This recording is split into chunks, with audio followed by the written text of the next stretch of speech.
challenge we face is an invitation to rise, to grow, and to discover who we truly are. I believe there's a divine purpose behind every story. And in each episode, we seek to uncover that. So, let's go beyond motivation, find out what really inspires you with me in this new podcast series called Inspirations with Dr. Sujit Paul. नमस्कार, आज हम एक नए episode शुरू करने जा रहे हैं।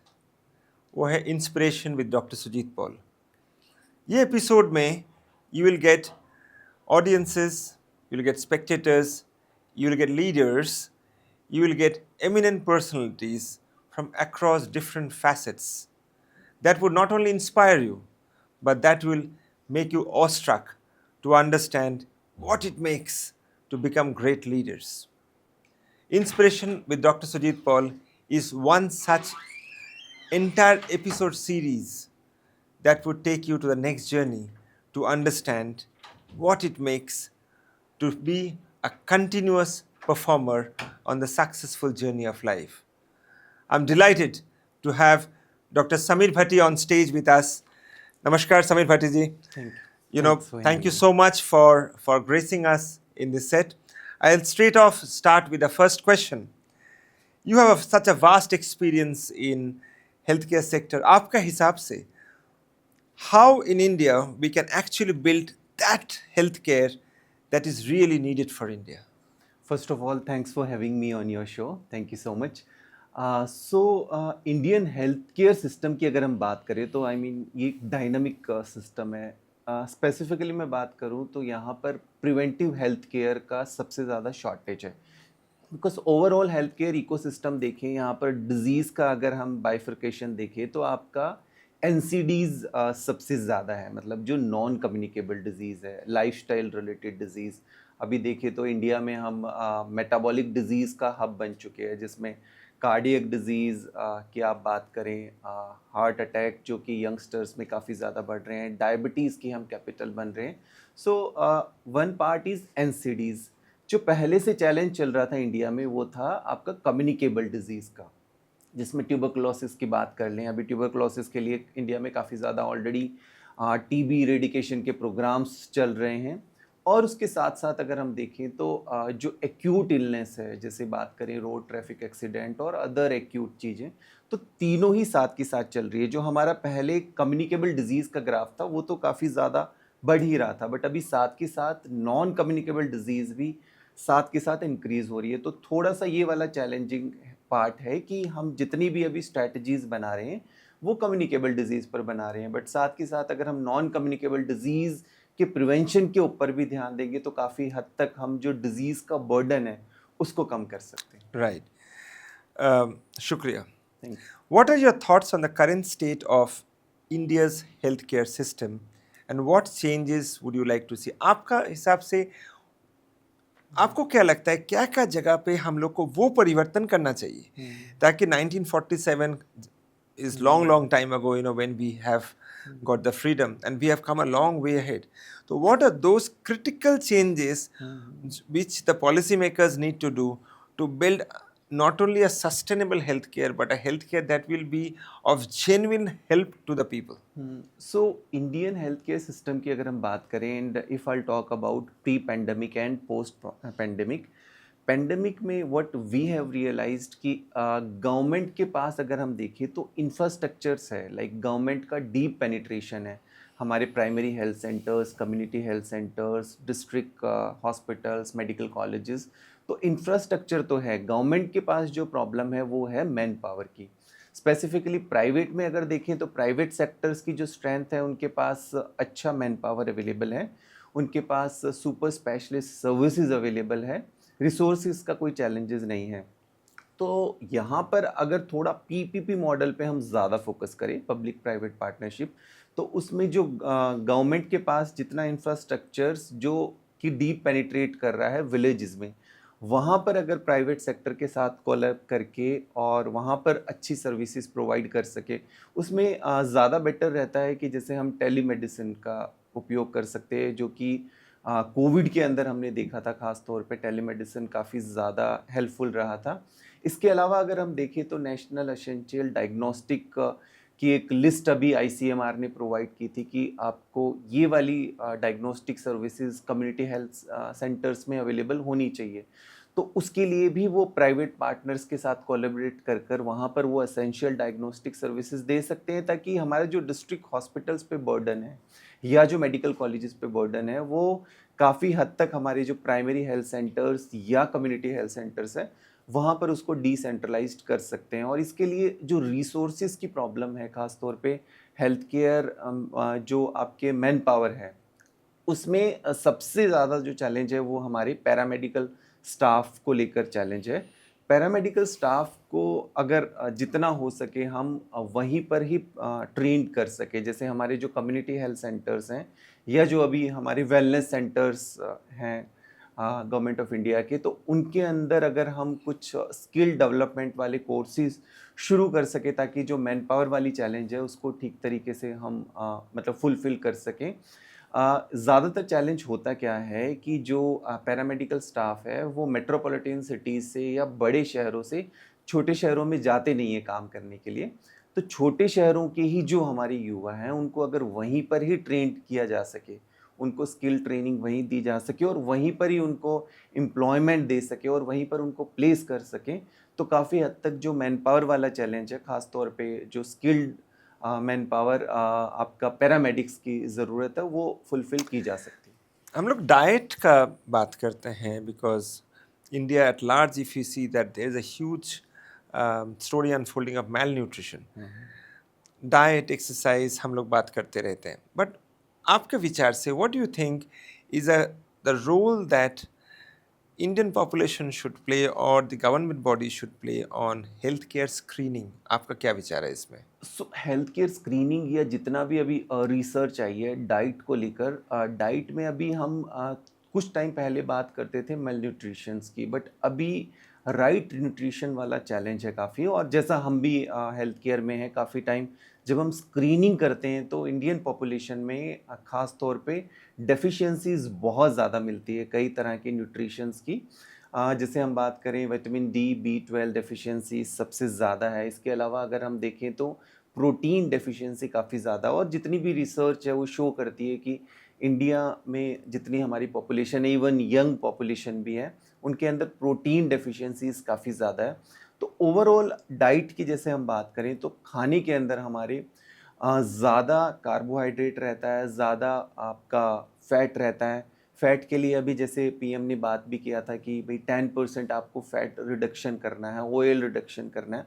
तो फैट एंड कार्बोहाइड्रेट का जो कंजप्शन है उसको थोड़ा कम करना। और अभी जैसे सीबीएसई की एक पहल भी आई है, एक इनोवेटिव स्टेप है वो काफ़ी ज़्यादा, कि स्कूल्स के अंदर शुगर बोर्ड डिस्प्ले होना ज़रूरी है ताकि आप काउंट कर सके कि आप कितना कैलोरीज ले रहे हैं। तो ओवरऑल थोड़ा सा डाइट को लेकर अवेयरनेस की ज़रूरत है, और right diet and right nutrition के बारे में स्कूल के लेवल पर ही जिस तरह से अभी प्रोग्राम शुरू हो गए हैं, बट उसको करना ज़रूरी है। और एल्डरली लोगों में भी जैसा हम देखते भी हैं, यंग लोगों में भी, कि मसल लॉस काफ़ी ज़्यादा रहता है, तो उसके लिए थोड़ा सा प्रोटीन इंटेक और प्रोटीन के बारे में लोगों को अवेयर करना ज़रूरी है। आप आज का तारीख में अगर हम ओवरऑल देखा जाए तो हम देखते हैं कि definitely no diabetes is a very critical element, but very very fast growth is also the cardiac elements. तो आपका विचार से जो आम जनता है, फॉर नॉर्मल पर्सन, उनको क्या क्या कार्डियक टेस्ट्स करना चाहिए ताकि वो उनको एटलीस्ट बेसिक अंडरस्टैंडिंग होना चाहिए कि whether they are having a right cardiac functions और नॉट? हाँ, सो आपने जैसे पूछा डायबिटीज़ एंड कार्डियक का, हार्ट का डायरेक्टली लिंक है। और ओवरऑल अगर हम बात करें मेटाबॉलिक डिजीज़, जिसमें डायबिटीज़ भी हो गया, हाइपरटेंशन भी हो गया, फैटी लिवर भी हो गया, इनफैक्ट जितनी भी रिसर्च आ रही है वो शो कर रही है कि ज़्यादा डायबिटीज़ से ज़्यादा प्री डायबिटीज़ इंडिया के अंदर काफ़ी है। इनफैक्ट मेट्रोपॉलिटन सिटीज़ के अंदर डायबिटीज़ ज़्यादा है, और जो छोटे शहर हैं आपके semi urban areas, rural areas, वहाँ पर प्री डायबिटीज़ ज़्यादा है. सो pre diabetes is border line diabetes. And the problem is that Yeah. they go untested. Yeah, exactly. And so the pre-diabetes and pre-hypertension, हम स्कूल लेवल पे जैसे कई screening programme करते हैं तो उसमें इवन 15 टीनेजर्स के अंदर देखते हैं काफ़ी ज़्यादा कि उनका प्री डायबिटिक की वो स्टेज में है या प्री हाइपरटेंशन टेंशन के स्टेज में है. और जब वो 20 साल या जब वो 25 साल तक पहुंचते हैं तो फिर वो डायबिटीज़ में टर्न हो जाता है. तो वहाँ पर स्क्रीन का रोल काफ़ी इम्पॉर्टेंट है. और जैसे स्कूल हेल्थ प्रोग्राम के अंदर ये वाली स्क्रीनिंग भी इनकॉर्पोरेट होनी ज़रूरी है जिसमें डायबिटीज़ और हाइपरटेंशन दोनों की स्क्रीनिंग. और जैसे अभी कार्डियोलॉजिकल सोसाइटी ऑफ इंडिया ने स्पेसिफिकली बोला है कि आपको 18 की एज से ही अपनी डायबिटीज़, हाइपरटेंशन और साथ के साथ अपने कोलेस्ट्रॉल लेवल को भी स्क्रीन करके देखना है, ताकि आप जो यंग हार्ट अटैक का जैसा अभी आपने बात की उनकी जो कार्डियक अटैक, हार्ट अटैक के जो बर्डन है उसको हम थोड़ा सा मिनिमाइज़ कर सकें. तो ओवरऑल जितने रिस्क हैं हम उनको किस तरह से मिनिमाइज़ कर सकें. और रिस्क के अंदर हम बात करते ही हैं कि आपका डायबिटीज़ हो गया, हाइपरटेंशन हो गया. और अभी जैसे कुछ स्टडीज़ भी की गई थी, दिल्ली की स्पेसिफिकली बात करूं तो दिल्ली में ILBS ने एक स्टडी की थी, उसमें भी बताया कि इंडियन पॉपुलेशन है वहाँ पर ख़ास तौर पे सबसे ज़्यादा फैटी लीवर है.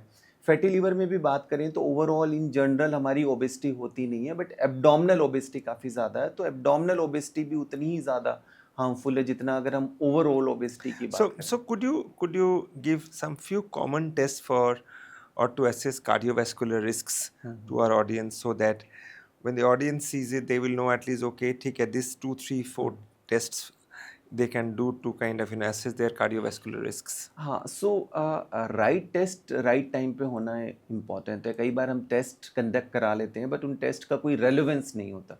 तो कुछ टेस्ट हैं जैसा हमने बताया कि हार्ट अटैक होने के जो रिस्क हैं उसमें वो रिस्क बढ़ाता है आपका डायबिटीज़, वो रिस्क बढ़ाता है आपका ब्लड प्रेशर. तो एक तो डायबिटीज़ के लिए आपको टेस्ट ज़रूर कराना है अपना, और एक ब्लड प्रेशर भी अपना रेगुलर मॉनिटर ज़रूर कराते रहना है. डायबिटीज़ के लिए भी कई बार लोगों को कन्फ्यूजन रहती है कि क्या टेस्ट कराएं. तो डायबिटीज़ में एक ब्लड शुगर जैसा आप टेस्ट कराते हैं या ग्लूकोमीटर से अपना घर पर ब्लड टेस्ट कर सकते हैं. इसके साथ साथ एक HbA1c टेस्ट होता है जो आपको 3 मंथ्स का आपका ओवरऑल डायबिटीज़ की रीडिंग बता देता है कि कहीं आप प्री डायबिटिक तो नहीं है. उसमें स्पेसिफिकली एक रीडिंग आती है जिससे आप पता लगा सकते हैं. इसके अलावा अपना कोलेस्ट्रॉल टेस्ट एक आपको ज़रूर कराना है, लिपिड प्रोफाइल, जिसके अंदर आपका LDL कोलेस्ट्रॉल और HDL cholesterol, LDL bad cholesterol, इसके अलावा ट्राइग्लिसराइड, तो सीरीज़ ऑफ कोलेस्ट्रॉल आता है, वो आपको एक बार चेक करना ज़रूरी है. और एक बार लाइफ टाइम में आप अपना लाइपो ए प्रोटीन नामक एक टेस्ट होता है वो भी करा कर देख सकते हैं, जो कि एक जेनेटिक रिस्क फैक्टर है आपके हार्ट अटैक या हार्ट डिजीज़ होने के लिए. तो बेसिकली ये 4-5 आप टेस्ट करा के देख सकते हैं.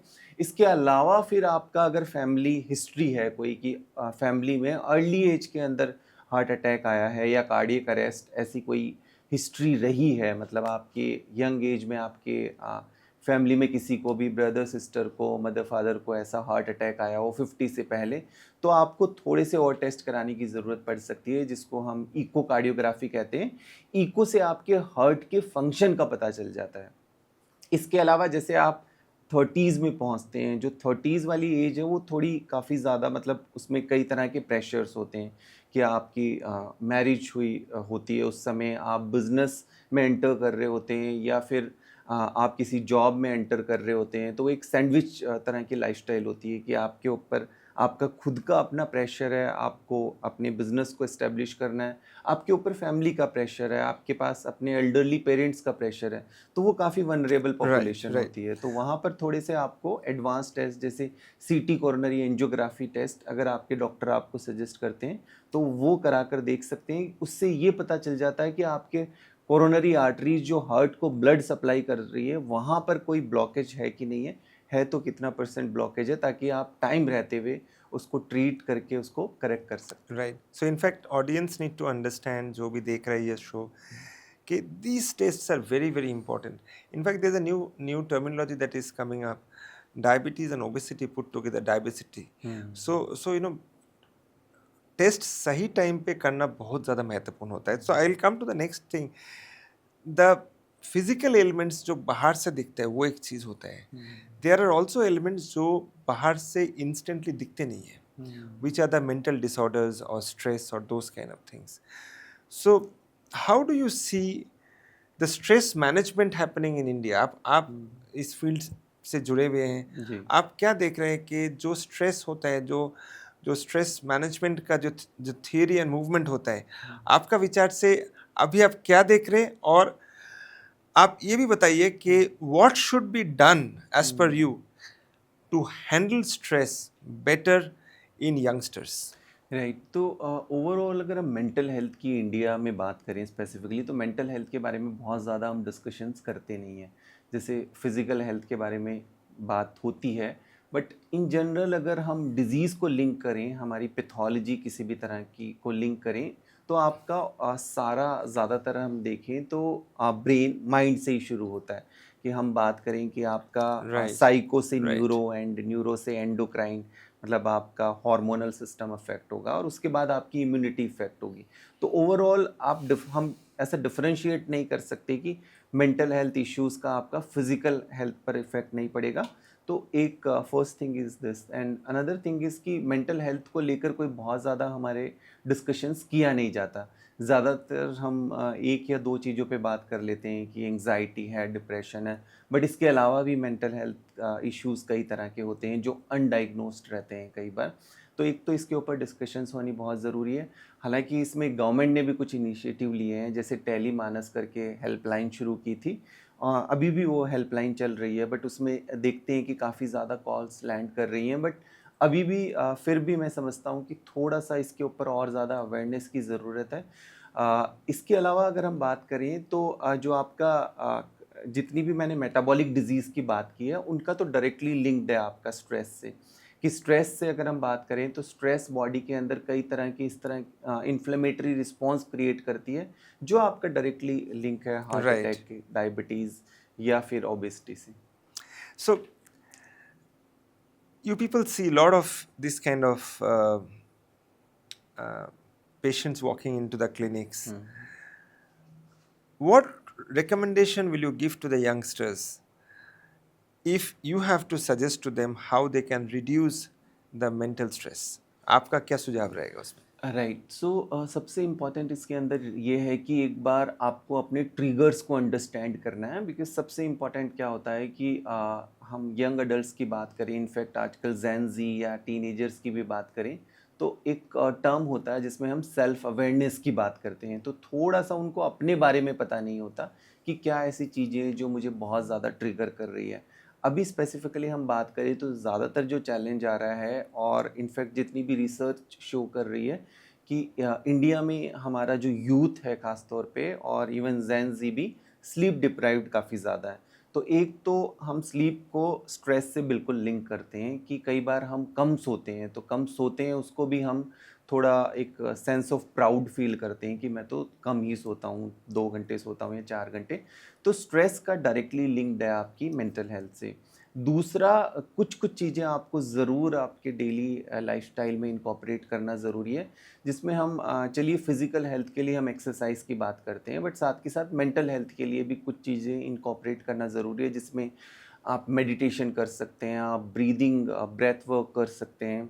इसके अलावा कुछ और चीज़ें होती है कि जैसे आपको जो भी इंटरेस्ट में है, वो 2 टाइम आपको ज़रूर करना है। जिस टाइम आप सो रहे हैं और सुबह आप उठ रहे हैं, कि उस टाइम आपका सबकॉन्शियस माइंड एक्टिवेट है, तो आप रात को सोते वक्त कुछ अच्छा आपको सुनना है या पढ़ना है या कुछ ऐसा अच्छा देखना है, बिकॉज जैसा कंटेंट आप कंज्यूम कर रहे हैं उसी तरह का आपका फिर स्लीप पैटर्न Right, रहेगा। और right. सुबह उठते ही कई बार सबसे ज़्यादा बड़ी मिस्टेक क्या होती है कि मोबाइल ले लेते हैं हाथ मोबाइल में. हम ले लेते हैं, और हमारी ब्रेन की Right, कुछ वेव्स होती है, उसकी कुछ फ्रिक्वेंसी होती है। हम right. Alpha True, true, beta theta delta की बात करें, तो हम अब जब उस टाइम डेल्टा में चल रहे हैं और एकदम से हमने मोबाइल या कोई ऐसी चीज़ देखी और डायरेक्ट हम लैंड कर गए अल्फ़ा के अंदर, तो ब्रेन को शॉक लगता है। तो कुछ ऐसी चीज़ें हमें अंडरस्टैंड करने की ज़रूरत है, और थोड़ा सा अपनी ब्रेन की बायोकेमिस्ट्री को समझना ज़रूरी true, है। true, तो true. इसके लिए ये कुछ चीज़ें अगर हम मतलब अपने बिजी शेड्यूल में इनकॉर्पोरेट करेंगे, तो काफ़ी हद तक हम अपने ब्रेन पैटर्न Right. को समझ सकते हैं,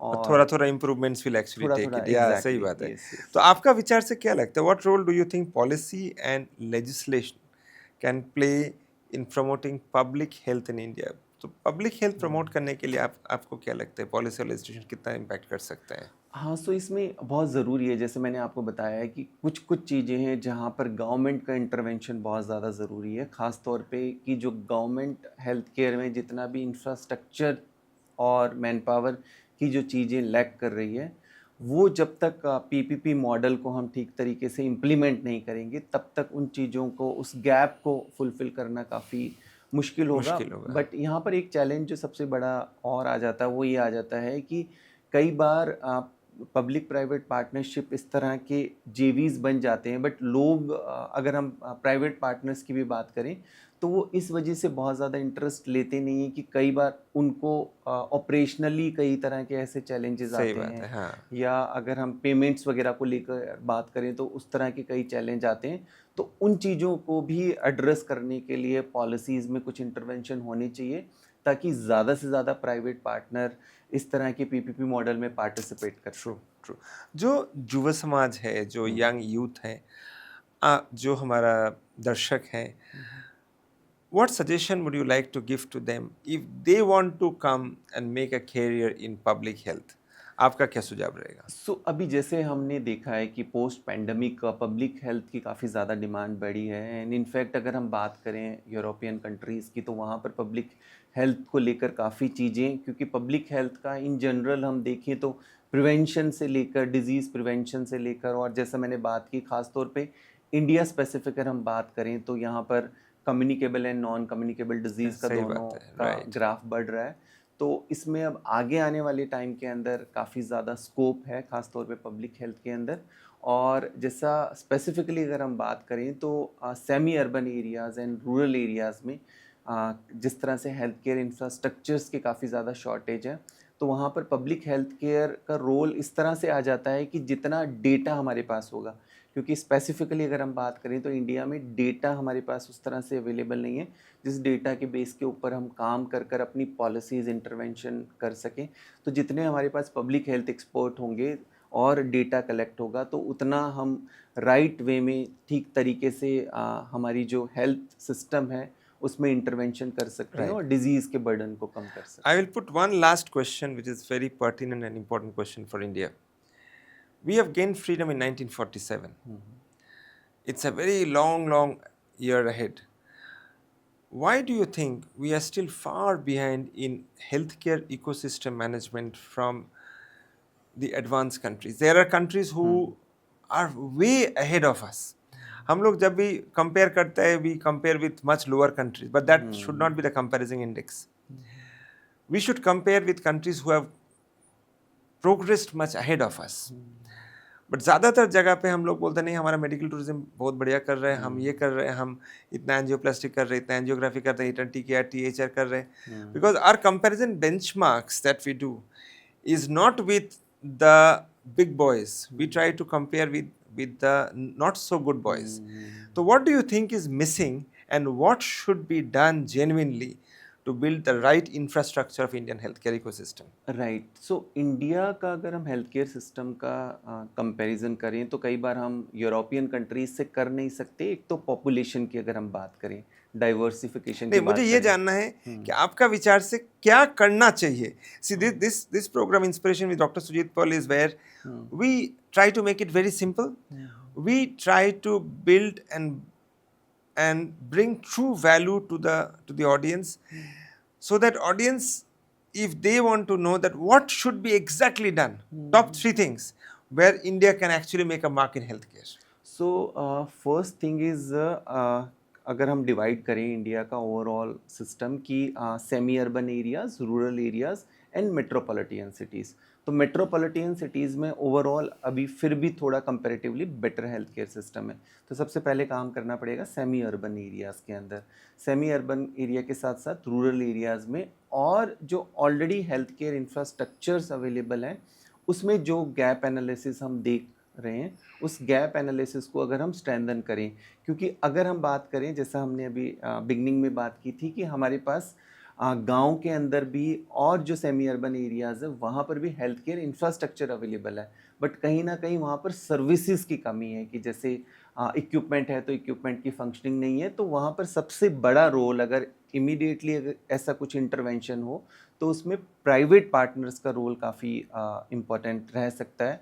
और साथ के साथ अगर हम जितना ज़्यादा टेक्नोलॉजी को इंटीग्रेट करें और अभी हेल्थ केयर के अंदर तो जैसे एआई का अगर हम इनकॉर्पोरेशन करते हैं तो काफ़ी हद तक ऑपरेशनल एफिशिएंसीज बेटर होंगी। और थोड़ा साथ के साथ हम जिस तरह की स्किल्ड मैन पावर कि ज़रूरी नहीं है कि हमें कोई लॉन्ग टर्म कोर्सेज लॉन्च करने, शॉर्ट टर्म कोर्सेज जिसकी एक्चुअल में हमारी नीड है वो हम उनको ट्रेंड करें और वहाँ पर उनको प्लेस करें, तो काफ़ी हद तक इमीडिएटली जो हम बात कर रहे हैं कि हाँ हेल्थ केयर को लेकर हम बिल्कुल एक लास्ट माइल तक नहीं पहुँच पा रहे, आई थिंक उसको हम फुलफिल कर पाएँ। So thank you so much, Dr. Samir Bhatti, for coming to our show. For the audience, see, this inspiration with Dr. Sujit Paul is a property where we try our level best to bring great leaders who have made a mark in the Indian ecosystem. It could be in any field. But what comes out from this is that we have miles to go before we sleep and miles to go before we sleep, and that's the truth. So it's so much of amount of work that actually have to go into the healthcare ecosystem management to build that kind of world-class healthcare.